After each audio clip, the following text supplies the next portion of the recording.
Today's guest is a life coach and animator at Walt Disney Animation Studios and the author of a newly launched book titled Be Better Than You. The book, as well as the movement, centers around deep-rooted mindfulness with the mission of reprogramming our community to be more aware, conscious, and become the leaders of their lives. Welcome to the show, Shay. How are you doing? Hi, thank you so much, Toby. I appreciate you. Thank you for making time even at this phase of your life, with everything that's going on around you, to still make the time to create impact, to have this wonderful conversation with me. I really appreciate your time, and I'm looking forward to everything I'm going to learn from you, learn about the book in this episode. Yeah, no, I'm looking forward to it as well. And like I said, again, thank you for having me. I'm excited. I would just love, to first learn about your childhood story. Like when I was reading about you, I was like, yes, this must be the first thing I will ask you. So I would just love to know, how was it like, growing up with a blossoming curiosity, dealing with weight issues, an unhealthy lifestyle, and the loss of your father? How was that like? Right. Well, yeah, you kind of jam packed a lot into that. Yeah. Yeah. So, I mean, as far as my childhood, I had a fantastic childhood. I did go through the ringer every now and again. Just being I think I talk about it in the book as well. One of the biggest things that I went through as a kid is just being dark skinned, right? And I grew up in a neighborhood that was, there wasn't a lot of Black people around. There wasn't a lot of people that looked like me, right? Yeah, And yes. for me, when I was younger, I was a very observant child, right? So I would always, try to process what people are doing and process their results, and and try to think about what drives them, right? What's their motivation, and how it relates to what happened, what the outcome was in their life. So for me, to complement that is like, okay, well, I did that even with people that I like to play with, my friends, and just people that I was around. So with me being a dark-skinned girl, obviously there was only so far that my intuition or my philosophy or theories can go as a 7, 8-year-old child, even though I was very observant. I only knew so much, right? So for me, when I was observing like just other people or my friends, I just saw what was on the surface, right? I saw that they didn't look like me, right? They were different colors, different shapes, different sizes. My observation was very surface, and that's all I had to connect. So for me, it was very disheartening as a child because I used to get made fun of a lot because I was dark skinned, right? And I was also a tomboy growing up too, so I would always get made fun of for that as well. So that part was very tough for me, but thankfully I had a beautiful mother and father who did a lot to instill confidence in me and boost my self-esteem and let me know and made me grow into being honored to be a Black person, being feeling like it's a privilege to be dark skinned, right? Yes. And actually love it, not only just embrace it or accept it. Like I love it, I wouldn't have it any other way. So Yes. so growing up, I loved my childhood, but as far as, things that I had to endure, it was that just getting made fun of. And then, like I say, having nothing else to connect to as a kid, because I knew nothing else, right? At the time, all I knew was surface, observations, like I said, color, shape, sizes. And it felt like I was being rejected because of how my color, shape, and size. Yeah. Right. So it was very hard for me because I felt like that was all I had to have the connection and have the relationships that I earned for.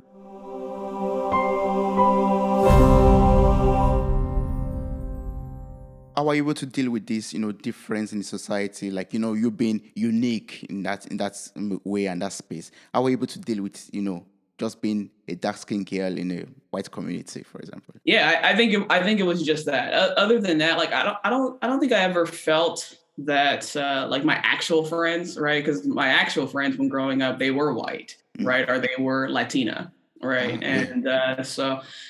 The ones who knew me personally, I don't feel like they were personally attacking me, right, or anything like that. So I felt a little safe, but at the same time, not really. I felt safe, but I felt uncomfortable, right? So while I was having fun with my, white and Latina friends, it was great, but it was always a little uncomfortable, especially with white people, right? Because no, they're not trying to attack, and they're not personally trying to undermine me or anything like that, or treat me like less than. But obviously, you can't control how people are, their household they're raised in, right? True. So there were times where you might find little sly comments here and there, and it's not necessarily that the child at the time knew what they were doing, but I would still catch it because, for people like us, we're not immune to this. Like this is our everyday, right? Yeah, So even if it's not a direct comment to a direct derogatory comment, we might take offense to what's happening because we feel it and we understand the energy surrounding it, and that's what makes it come personal. So it's not necessarily that they're doing it intentionally, which my friends weren't, but I would always catch a little sly things here and there, a little just like energies off. But like I said, I always felt different with my friends and anybody else, but I did feel safe with them. So it was okay. Yeah. And one thing I could relate to also was, about the weight issue. For example, you said you were skinny all the way till college, I believe, and all of a sudden, you gain some weight and you have to deal with that. And also, some unhealthy lifestyle also came into place. Would you say they are related to each other? Like, having that kind of background where you felt the energy was off and led you to becoming someone that's, unhealthy lifestyle mixed up with, dealing with weight issues also. Would you say they are all interconnected?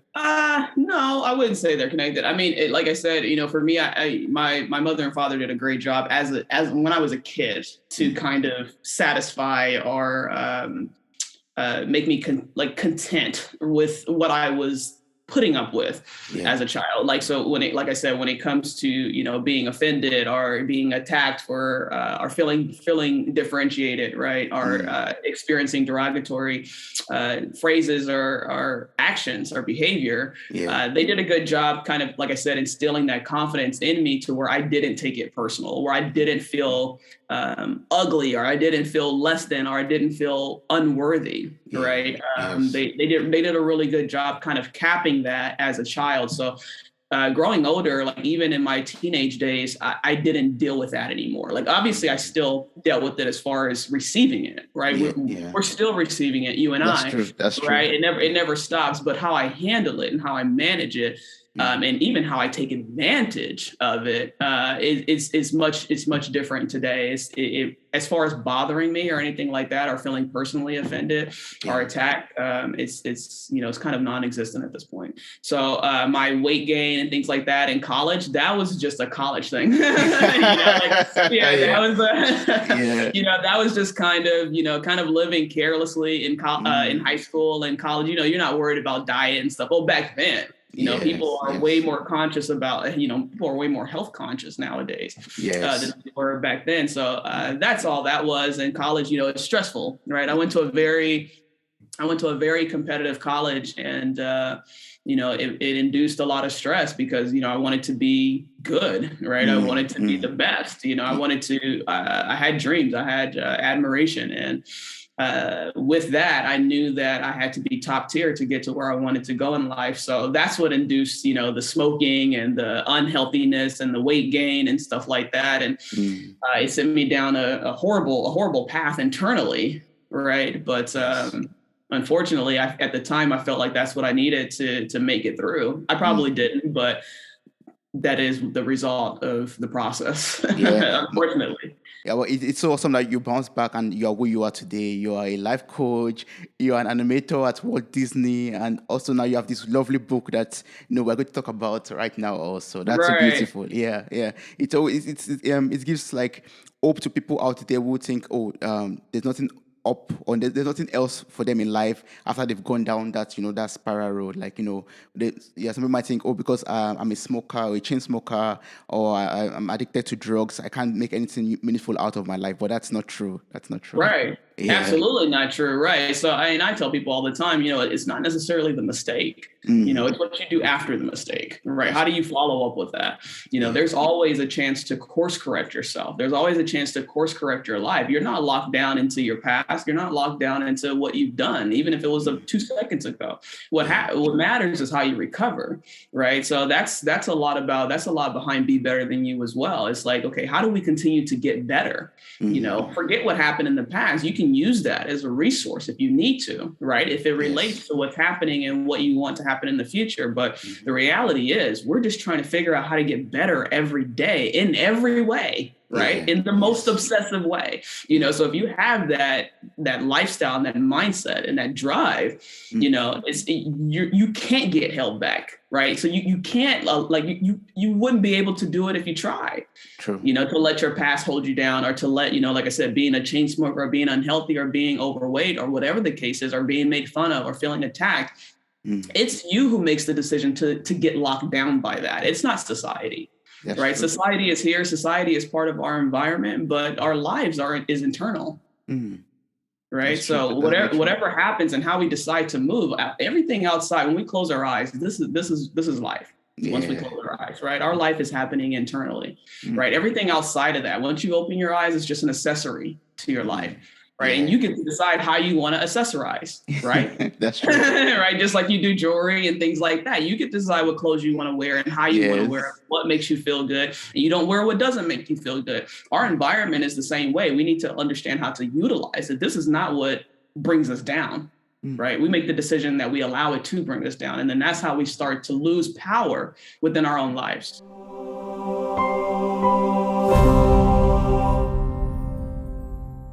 I was going to ask you about, the motivation and the inspiration behind writing the book, but it's like you've answered that already for me. Like I can see the passion. Yeah. But is there anything else you love to add to that? Like at what point in your life did you say, yes, I have this inspiration to write this. I have experienced all of these things, and I would love to share these tools, these skills with the world to impact them also in one way or the other. Right. Yeah. So the funny part is that I never actually had a goal to write a book. Right. That's never been in my thought process. That's never been something I wanted to do. Kind of like I wanted to always work for Disney Animation. Right. Writing a book kind of came. It came naturally, but it came kind of waywardly as well. Right. So one day is about probably 5 years ago, maybe 6 at this point. Time's moving extremely fast. But I was on the phone with my mom one day, and we were just on the phone, just talking and probably gossiping like we always do. Right. And and I remember we were honing in on one person, and I don't remember what the conversation was, but I do remember that I was just going on and on about whatever this person was doing. And then I kind of generalized it and was like, you know what, like, they don't understand this. And, unfortunately, this is their reality. And if they were to do this and that, and I'm just going on and on and on. And my mom just like, oh, yeah, she's just agreeing. And then all of a sudden, like playfully, I was like, I should just write a book. Right. Kind of tooting my own horn, because I'm just going on and on and on about what this other person should be doing. Right. And what they don't recognize and what they don't realize. And I'm passionate about it. It's not necessarily that I was talking about them. It was like, this is what would help them. Right. And so very, I was just like, I should just write a book. And my mom, she's very, very religious, very spiritual person, God-fearing woman. And when I said that, she just kind of stopped. Right. It was just complete silence. And she said, that's the Lord getting ready to use you. Wow. And when she said that, it was weird. And kind of as weird as it is now. You know what I mean? Like I was like, right? And it kind of scared me a little bit, right? Because it just like the conversation, like I said, I was playing. Like I was just like, oh, I should just write a book, like just very casually. And it just got so serious so fast. And with the way that she said that, it kind of scared me, because this is not something I've ever thought of before. Right. I've never thought of writing a book. And then her saying that the Lord's getting ready to use you, I'm like, I don't know if I'm ready for this. Right. Like, I don't even understand what she means by that, but it sounds very exposing. Right. It sounds like that I'm going to be exposed in a way to serve him by serving his people. Right. And so at the time, it's still her saying that it still didn't give me the goal to write a book. But it was forever etched in my heart, in my mind, because of the way she responded to that. Right. So, so one day, it was, probably a couple of years later, I got the opportunity to move to New York to work for another animation studio. And the animators ended up having a lot of time on our hands. Right. And because they were doing a lot of stuff with the movie and things like that. So we were kind of on chill mode for a while. And it came back to me because I just had so much time, and I never had that much open free time before. And it came back to me, and I was just like, you know what, maybe I should maybe I should try this. Yeah. Right. Yeah. And that's when it started. Oh, that's awesome. I'm so happy that you listened to the voice of the Lord and you wrote the book. Right. Yeah. That's so Yeah. great. You have to, man. It's some things you can't run away from if you try. Yes, that's Right. true. Yes. So, the book and as well as the movement that is around it centers around mindfully reprogramming our community to be more aware, to be more conscious, and to become the leaders of our lives. And so far as you've already been explaining, I could already see why it is very important for us to be better than ourselves every day of our lives, to improve on ourselves every day. So how can we go about this? How can we become the leaders of our lives? Well, I think it starts with, understanding who you are. Mm. Right. For a lot of us, unfortunately, that's a big hurdle. Yeah. Right. So for a lot of us, like I said, we live from the outside in instead of the inside out, Mm. which is a very dangerous place to live because our society, as we know, is very wayward, right? It's very wild, it's very erratic, it's very volatile, Yeah. right? And it's very ambiguous, right? You can't get anything meaningful, you can't get anything direct or sure, you can't be certain if you're living from the outside in, right? Mm. Mm. This is how you get, something I call in the book, adopted thinking, right? Where you can't think for yourself. You have to get ammunition from the outside, and then that's how you can kind of formulate an opinion of your own. But you can't do it on your own. You can't evaluate. You can't regulate. You can't manage yourself because you don't even understand who you are. Mm. So when you talk about self-development and you talk about personal growth, it makes it almost impossible if you don't even know who you're dealing with. Yes, that's true. Right? How are you going to change someone that you don't know anything about? Mm. So, and when we talk about becoming the leaders of our lives, that's the first step. So, in my book, my chapters are very strategic, and the first chapter is self-reflection. Yeah. Right. And that's what we talk about. We break that down because the sooner we can break down those barriers and get to know who we are, bring out those skeletons, right? Yes. Think about the different perspectives that other people may have of us, the different perceptions that we may have of ourselves. Mm. We think about the things that we've done, the things that we want to do, and we just simply reflect on that and embrace who we are and start to love and accept and then understand who we are. Yes. At that point, now we're here. Now we have the platform where we can start to get better. Yeah, that's true. Right. Now we're at the platform where we can start to expand and enhance, right, and learn how to take advantage and be the leaders of our lives. But it starts with understanding who we are, what we are, and understanding that. And it comes with reflection. Yeah, I love that. I love that so much. Well, sometimes I get this question a lot. It's very difficult to answer for me personally. I don't know if you could answer that. If someone comes over to you and say, hey, yeah, it's very wonderful. Like I say, I should know who I am. But how can I go about that? I know my name is Toby.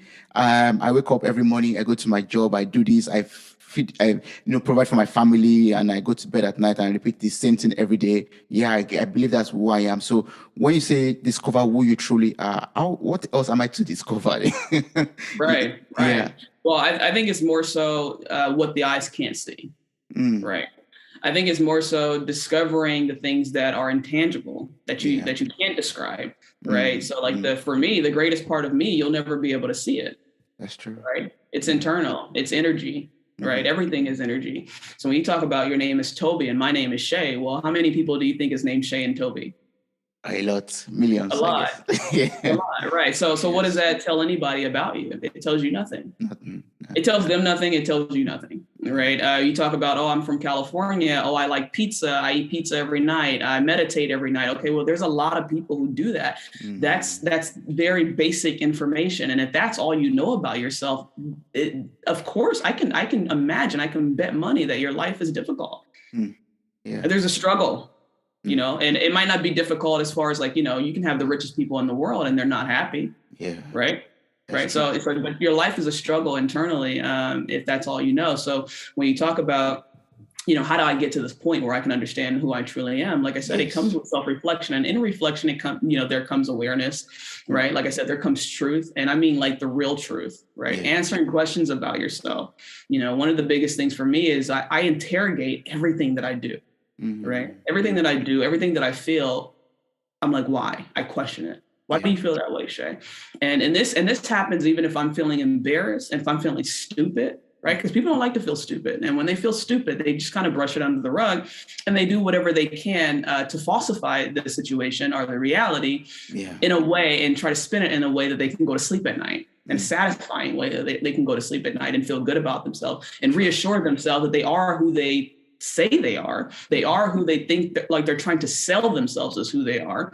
And this is what their life is about, just constantly reassuring and falsifying their reality just so they can feel confident. Right. And they say, practice makes perfect, or, you scale through repetition, you gain skill through repetition. People are using that same philosophy, but they're just using it in a way that's actually very detrimental. Right. Because they're like, OK, if I can sell myself that I am this person that I want to be and just kind of brush everything else under the rug that doesn't complement who I want to be and who I'm trying to sell everybody else that I am, we get rid of that. Right. And if I do this enough, maybe I'll convince myself that this is who I am. Maybe I'll convince others that this is who I am. And you'll have some people where it's not so much about them convincing themselves of who they are. They're trying to convince others. And the goal is, if I can convince other people that I am this person and they believe me, maybe I'll start to believe me. Yeah. Right. And it's a lot of energy and effort we get into to try to pretend that we're something that we're not. And in the book, I actually talk about how to take advantage of this. Right. But at this point, we're doing that, but we're using it to a disadvantage. Right. So we're putting a lot of energy and effort into trying to act like and fake the funk of who we are, who we truly are. But we're only playing ourselves. Yeah, right. That's true. Yeah. There's a way we can take advantage of this by accepting who we are and bringing all those skeletons to the table and embracing them and loving ourselves and getting that understanding. Right. So if we're triggered by something, let's understand why we're being triggered. And if it comes back to, I don't want to accept that because it makes me feel like a bad person. Okay, well, just be a bad person for a little bit. If you can't be honest in a room by yourself, when can you be honest? True. Yeah. Right. So if something happens and it triggers you and it makes you react, or even makes you hurt someone's feelings or anything like that, once you reflect on it, bring that to the table. This is how you start to gain that understanding. And instead of brushing it under the rug, say, hey, why did I do that? That's not cool. Yeah. And just kind of, there's moments where I feel icky about myself all the time. Well, not all the time, but there are moments where I feel icky about myself. But my point is, I do it all the time. I interrogate all the time, right? I reflect all the time. And I'm like, why did I do that?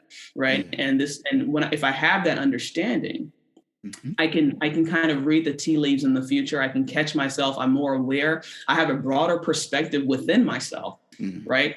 Because it may not be, maybe I was in a weird situation and I'm like, you know what? I typically wouldn't do that. That's not something Shay would do, but she did it. Yeah. Let's journey back and figure out why you did it. Why did you do that, Shay? Because you don't normally do this. So now I have a broader perspective within myself. And now I can catch, I can catch things easily, or I have a better understanding. I can use my weaknesses and things that do trigger me to my advantage by not putting myself in situations that's going to do that. Yes. Right. That's true. Right. Or even if I have myself in a situation where I have triggering moments that make me react in ways that I've learned in the past that I don't want to experience.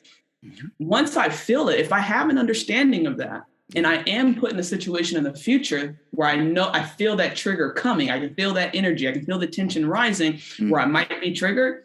Instead of letting fear drive me at that point, right? Now I'm like, okay, I can take advantage. I can take advantage of this. Yeah. Right. Because I feel the experience that I'm having.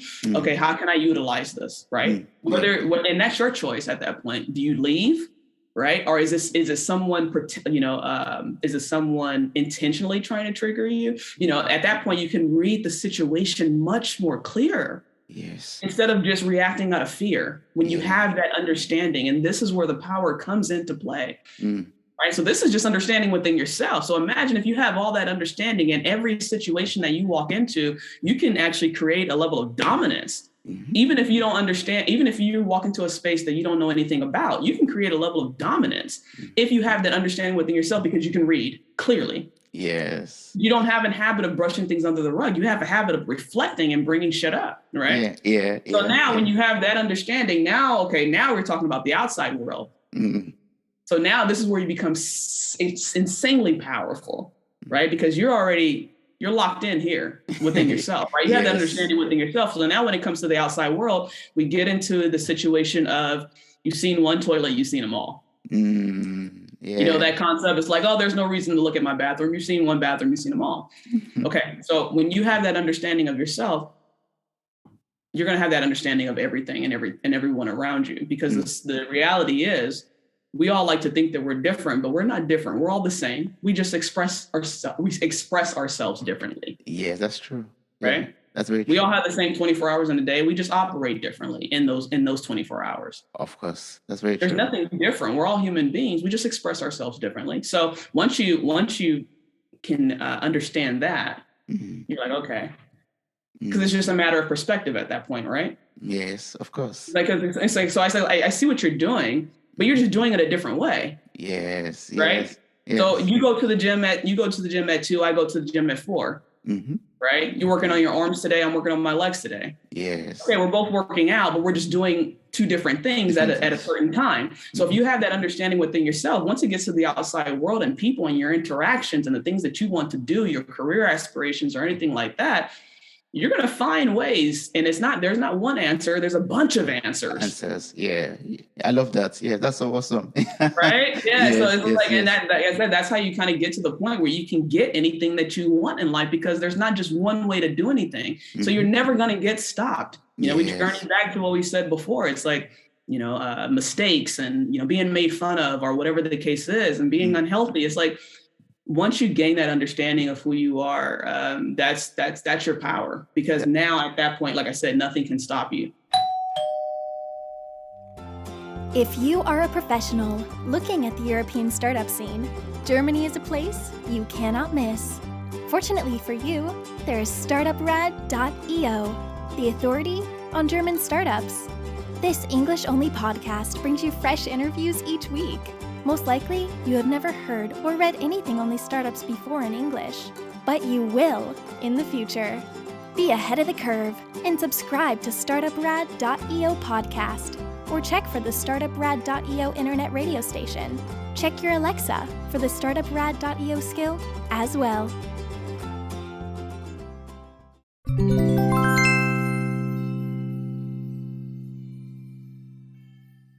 Yes. Once you get an understanding of who you truly are, once you know who you truly are, you have that clarity, you have that insight already, and that way you're able to tap into, you know, your potentials or become the leader of your own life, basically. Yeah. Yes. Right. Exactly. And like I said, that's your choice.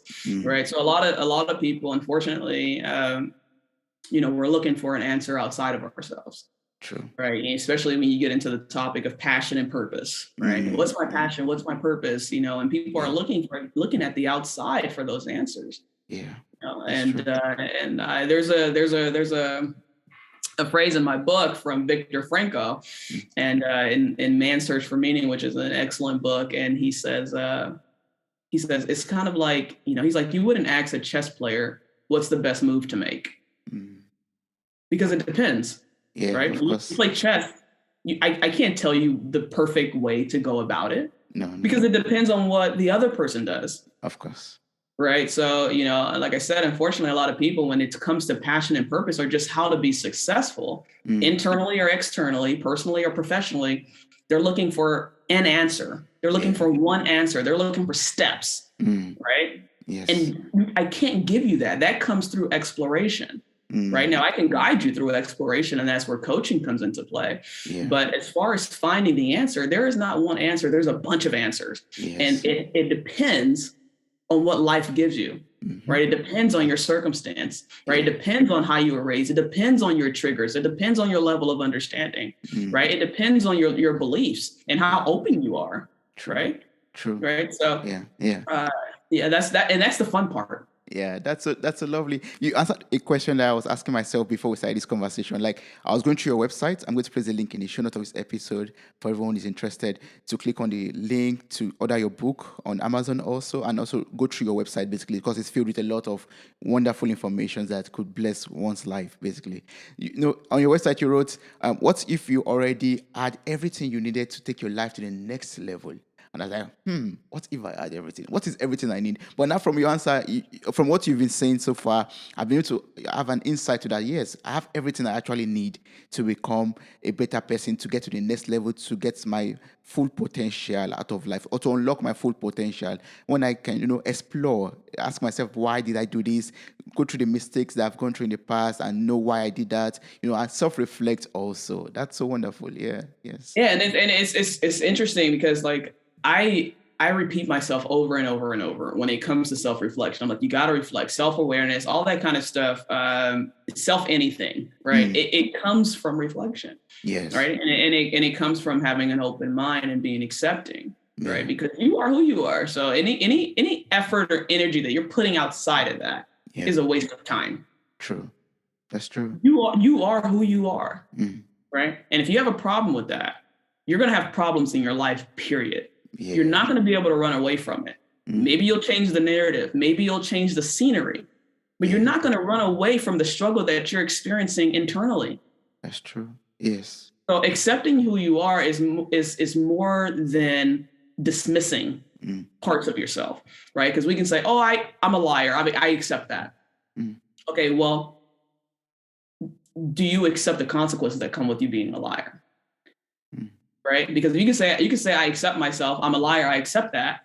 But then when you lie to other people and you experience the consequences, oh God, and then all of a sudden you're upset and you don't know what to do. Yeah. Everything happens to you. And then you can't manage. Right. True. So if you can accept that you're a liar, okay, well now we got to accept what's going to happen. Right. And it's okay. If like, this might not be the best example, but if you do accept that, it's like, okay, I'm a liar. I accept that. Now let's start to understand everything that comes with that. Yes. And this can be proven just for the opposite too. Like, I'm an empath. Okay. Me being an empath, it's easy for me to kind of absorb other people's emotions, absorb other people's realities and things like that, which can be very draining. Yeah. Right. But it's also extremely beautiful. Okay. So now you say, okay, well, I'm an empath. I tend to take on other people's stress. I tend to take on other people's excitement. I tend to take up other people's drama, whatever the case is. Maybe you're probably a go-to person if you're an empath, because people come to you, they feel inspired and emotionally connected, and that can be draining for you. It's beautiful, but it's also draining that people come to you for that over and over and over. Yeah. Right. And so if you are that, and you say, okay, I do accept that I'm an empath. Now what comes with that? That's true. And then when you talk about what comes with that, whether it's the good or the bad, now you can say, okay, well, how am I going to start managing this? Right. And that's just another level of understanding who you are. Yeah. Right. How can I start managing this? That way, when it does come, I don't get drained. And that's when you start talking about boundaries, right? And things like that. Right. And what are the advantages here? Yes. Right. Yes. And like I said, it's literally just all a conversation. It's just a form of self-communicating all the time. Right. Yes. So loving yourself and self-care and honoring yourself and having self-awareness and perception and all these types of things, it comes from communicating with yourself constantly. It doesn't stop. Yes, right? That's true. That's very true. And it's so wonderful. Like, after self-reflection in your book, the next chapter is goals. And now all the questions you're posting now, they're like questions to set goals for ourselves. Like, I've accepted that I am this kind of person. Now, what do I do with that? What's my goal? How can I become a better person? How can I, everything you're talking about now is about thinking positively, thinking productively with your situation in life, basically. And that's also a goal for some people like me. Like, how can I become, a positive thinker? How can I, become much more productive with the way I think, for example? Or how can I become much more independent of the situation or the external environment and just center into myself first and work on myself first? So, can you teach me how to do this? Are there like ways we could set goals to become a better person for ourselves? Right. Yeah. No. And I love that you said that, because the next chapter is goals, and I did that very strategically. Right. So we have to get ourselves in order first, and then once we have that under control, it's like, okay, now let's talk about how we get better. Right. Yes. Now let's talk about the things that we want to do, because now we've sorted ourselves out.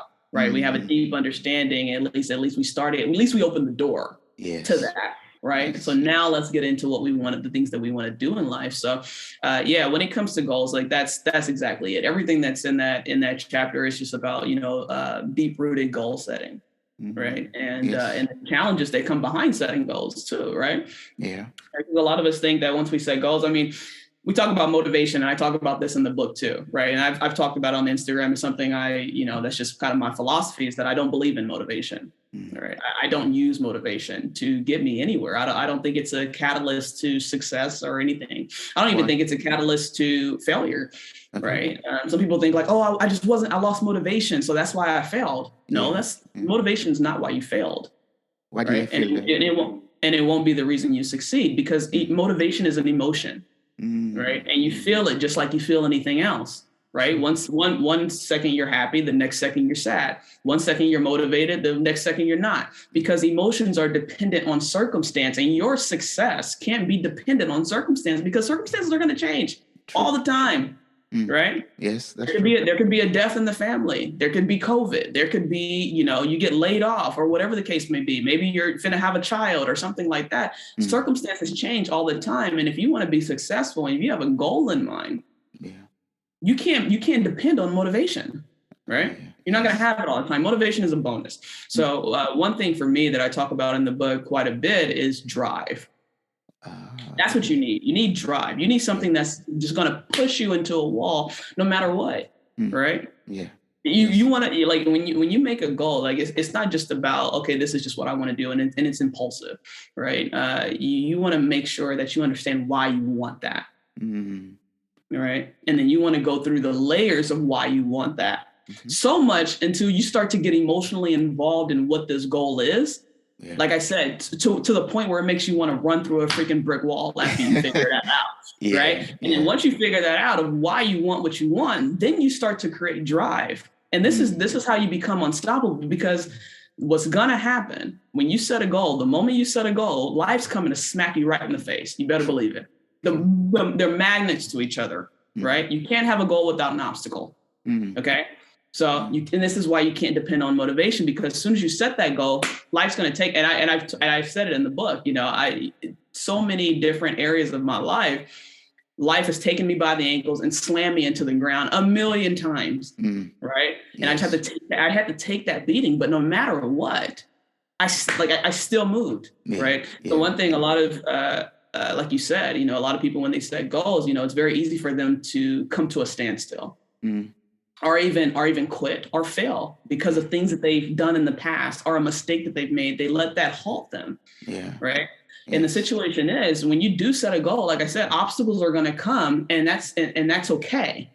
So in the book, in that chapter, I talk about how to overcome that, right? How to navigate, how to manage. That way nothing can stop you. And then even understanding, in the book I talk about in depth as well, even understanding how to navigate when life does stop you. When circumstances do get the best of your reality, right? Not the best of you, the best of your reality, right? And how to navigate through that and still get what you want.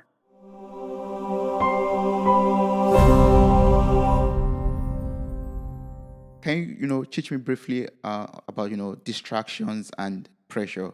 Like you said, now we need to get that drive. We need to know why we want to achieve what we want to achieve and go through the layers of that. But, this digital age is filled with so much distraction, so much pressure from our friends, from the community, from our family also. So how can we deal with all of these things and still have that drive to push on and become a better us? I think it lies in that, right? So, I mean, you can throw focus. You can throw focus into that too. But, when you think about why you want what you want, like that comes with a bag of all types of other things, right? So when you talk about drive, focus is in there, right? We've talked about awareness a million times. That's in there. There's a lot of different philosophies and logic and theory that comes in that bag of just why you want something, right? Yes. And distractions are part of that. It's going to make you concentrate. It's going to make you focus, right? It's going to give you clarity, because when you talk about why you want what you want, clarity is within that. And I talk about that in that chapter as well. Yes. Getting that clarity and understanding how to keep going, right? And so it doesn't matter what people say. It doesn't matter what people think. It doesn't matter what distractions happen. It doesn't matter what the circumstances are. You're going to constantly continue to move forward. Now, the speed may not be the same. Right. You may have, like I say, you may have to stop and slow down and then zoom past and go, whatever. That's going to continue to fluctuate. That's true. But you'll never stop. And that's my goal in that chapter. is to, help people understand how to keep it moving, no matter what life throws at you. So, distractions are in there. Yeah, I love that. They're included in that. So it's the same answer.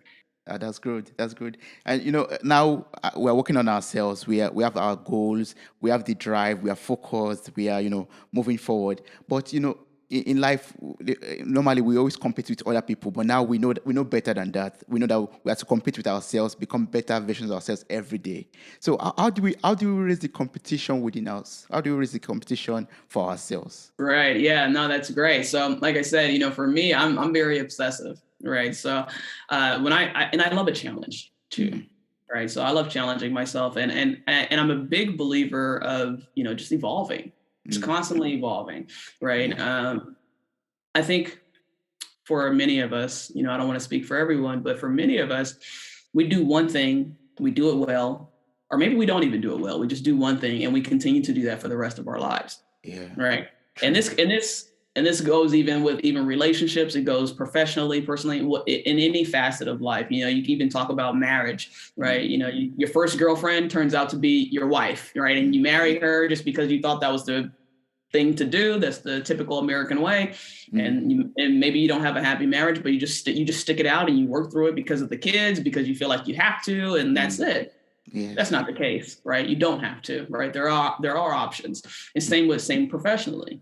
People, if you're a lawyer, your parents paid for you to go to school and things like that, or whatever the case is. You spend so much time learning to be a lawyer, going through the bar and all that kind of stuff to be a lawyer. And you've been a lawyer for the past 16 years, but it's not necessarily making you happy. You don't feel what you used to feel. There's no chemistry. There's no energy. It's not fulfilling you anymore, right? But there are people who but I spent so much time doing this. I spent so much time in law school. I paid so much money. My parents paid for me to go to law school. I can't just give that up to start at the bottom somewhere else. I'm 40 years old. I'm 50 years old. I can't do that.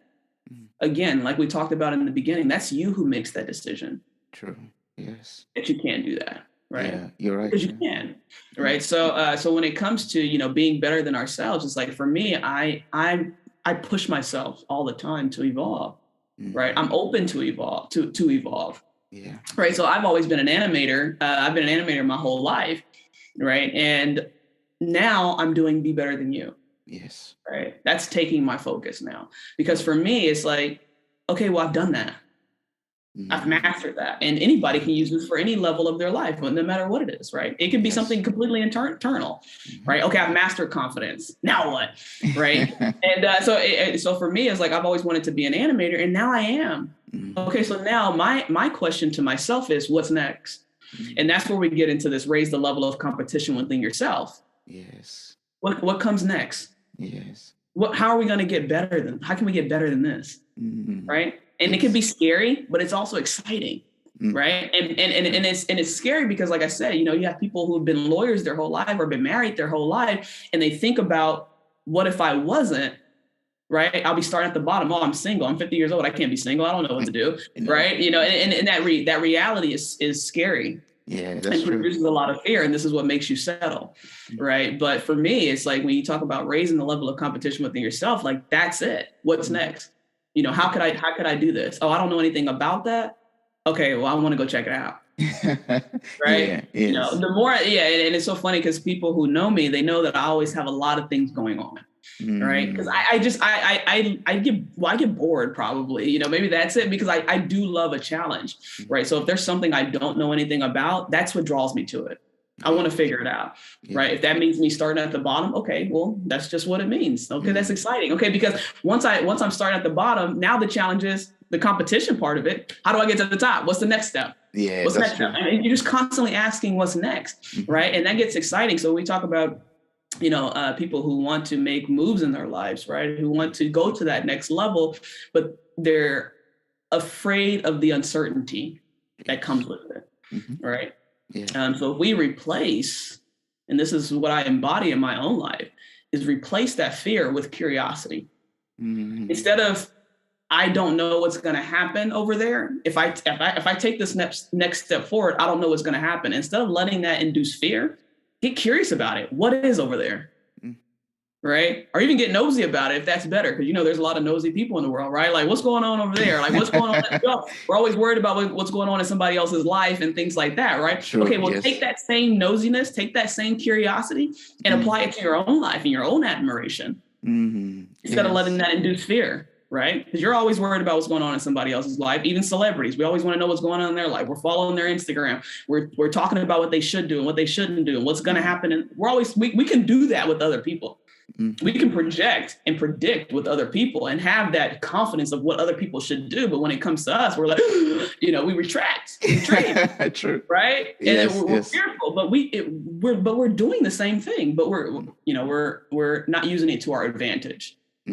That's true. Right? Yeah, that's very nice. So for me, that's where that competition comes from, because I'm like, all right, well, what am I going to do here? So even when things arise, when trouble arises, right? All right, so what are you going to do about it?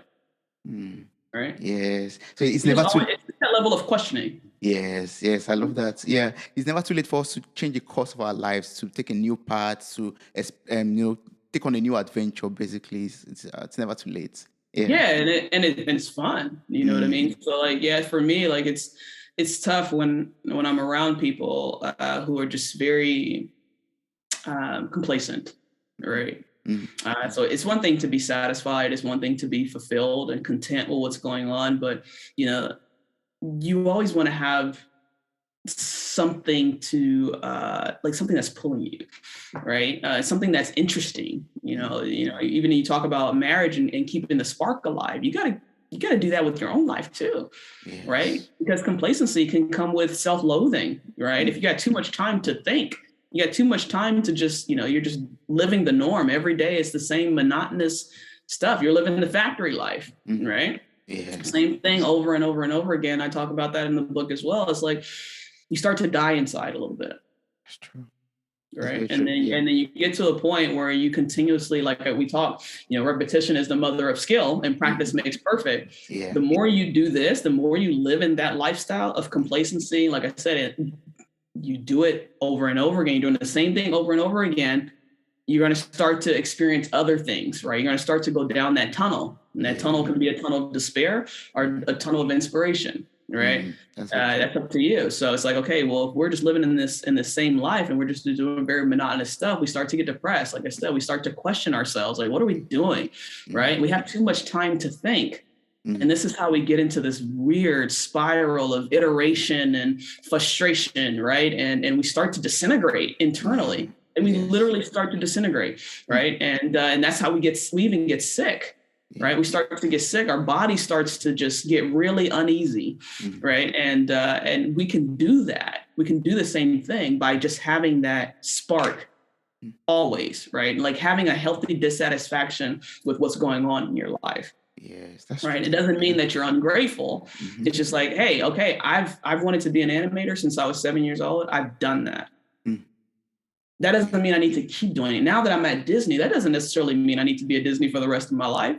True. I've done it. I've experienced it. I love it. I've embraced it. It's fantastic. Okay, but what's next? Yes. Right? Yeah. The next step, the next level. Yes. And that's inspiring, right? That's just for yourself. That's how you get that zest and that satisfaction in your life. It just complete exhilarating well-being. Yes. Right?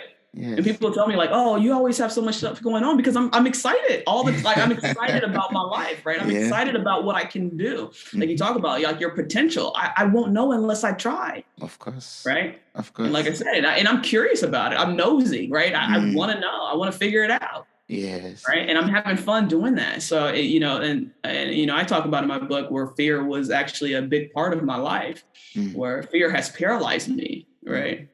At one point. And, I've overcome that. Thankfully, my mom was a big key in that. And fear's never paralyzed me again. It's been replaced, like permanently replaced with curiosity. Curiosity, yes. That's one key lesson I'm taking from this also. I will replace all my fears with curiosity. Like, I'll just ask myself, what is at the other end for me? What can I explore at the other end instead of being fearful of it? Yes. Right. Or you can ask yourself, what are the benefits? What are the benefits? Right? Yes. What are my advantages here? Right. And it's just about weighing the pros and cons. Now it's definitely, I'm not saying, be ignorant or arrogant, right? Where it's just like, okay, let me just walk into the darkness and just see what happens. You do have to weigh out your options, right? But that's part of the curiosity, questioning that, like I said, what are my advantages here? What are my disadvantages? We talked about triggers before and understanding that, or am I going to be triggered here? Is there anything, am I prepared for that? Yes. Right. How can this benefit me? How could it be in detriment? Yeah. And what are my expectations? Right.